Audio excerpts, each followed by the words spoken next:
Hey guys, this is Shreya and welcome to my YouTube channel. तो आज मैं आपको बहुत कुछ बताने वाली हूँ डायरी के बारे में। तो पहले तो डायरी एक नई कंसेप्ट नहीं है, ये बहुत ही पुरानी कंसेप्ट है। और वैसे तो कुछ लोग कहते हैं कि सैमुअल वेपर्स की डायरी सबसे पुरानी है, या कुछ लोग कहते हैं कि मेर की डायरी सबसे पुरानी है। लेकिन अगर मुझसे पूछा जाए तो मैं कहूँगी कि स्टोन एज पीपल की डायरी सबसे पुरानी है, क्योंकि हमें पता है कि वो केव पेंटिंग करते थे। लेकिन उसमें वो क्या करते थे, पहले तो वो शिकार कैसे करते हैं, या वो कैसे रहते हैं, या वो क्या एक्सपीरियंस किया उन्होंने, ये सब उन्होंने ड्रॉ किया है। तो मैं या हम सब उसे म्यूचुअल पिक्चर डायरी कह सकते हैं। तो और भी कई लोग हैं जिनकी डायरीज फेमस या एजुकेटिव है, तो उनमें से मैं अभी कुछ आपको बताने वाली हूँ। तो फर्स्ट इज तो इब्न बतूता, जो कि एक एक्सप्लोरर थे, बहुत कंट्रीज घूम चुके हैं और हमारे इंडिया में भी आ चुके हैं।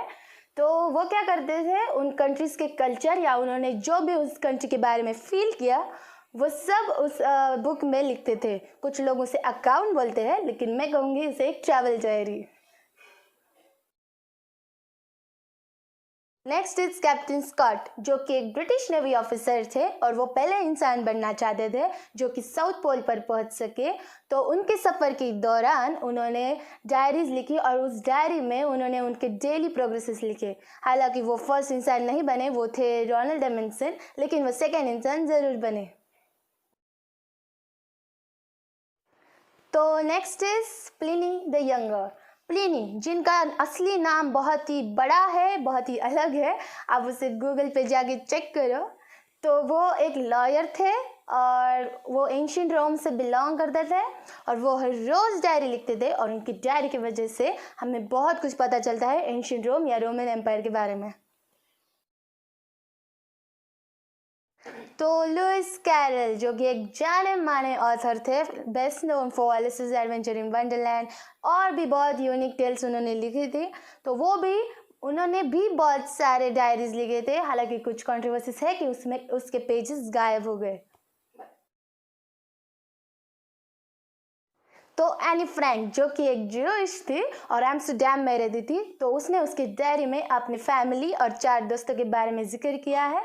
और तब चालू था वर्ल्ड वॉर 2, तो कैसे उन्हें छुप के रहना पड़ता था वगैरह, उसने सब अपनी डायरी में लिखा है और उसकी डायरी बहुत ही फेमस है। और भी बहुत डायरिस्ट है जिनकी डायरीज फेमस है, लेकिन अभी मैं डायरी के कुछ एडवांटेजेस और फीचर्स बताने वाली हूँ। तो स्टार्ट करते हैं फीचर्स से। तो डेट के बिना तो डायरी इमेजिन ही नहीं कर सकते, उस पर तो बात करना ही बेकार है, क्योंकि हम जब उसे बाद में कभी खोलेंगे डायरी को तो हमें पता ही नहीं चलेगा कि वो इंसिडेंट कब हुआ। सो नेक्स्ट इज टॉपिक। तो हमें खुद नहीं पता होता कि हमारे साथ आज क्या होने वाला है, हम क्या एक्सपीरियंस करने वाले हैं, वो तो गॉड नोज। इसलिए हम तो टॉपिक चूज ही नहीं कर सकते, इसलिए no topic needed. Then slogan, तो आप चाहे तो आपकी डायरी में स्लोगन ऐड कर सकते हो, जैसे कि मेरा था ग्रेट डे टुडे। इससे मेरी डायरी अच्छी भी लगी, लेकिन उससे ज़्यादा मुझे बहुत ही पॉजिटिविटी मिली। So next is and the important one is the write with all your heart. तो आप जब भी डायरी लिखोगे पूरे दिल से लिखो, पूरे इमोशन से लिखो, आप जो भी फील करते हो पूरा भर दो उसमें। उससे क्या होगा, आपकी डायरी ही लगेगी, कोई बोरिंग सी किताब नहीं लगेगी। So I move forward to advantages. तो फर्स्ट इज लैंग्वेज स्किल्स। तो लिखने से लैंग्वेज स्किल्स तो इम्प्रूव होती ही है, हम सबको पता है। बस आपको एक काम करना है कि व्हाट्सएप या इंस्टा वाली लैंग्वेज ना यूज़ करें, इंग्लिश ना यूज़ करें, क्योंकि मेरी तो नहीं सुधरी थी उससे।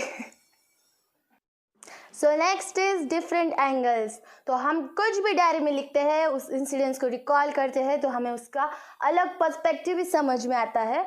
तो ऐसा कह सकते हैं कि डायरी अपने खुद का नज़रिया भी डेवलप करती है। सो next is life long asset. तो डायरी आपकी एक लाइफ लॉन्ग पर्सनल असेट है, और मुझे पता है कि आप जब भी उसे बाद में खोलोगे आपके चेहरे पे एक स्माइल ज़रूर आएगी। And last but not the least, bonding with your self.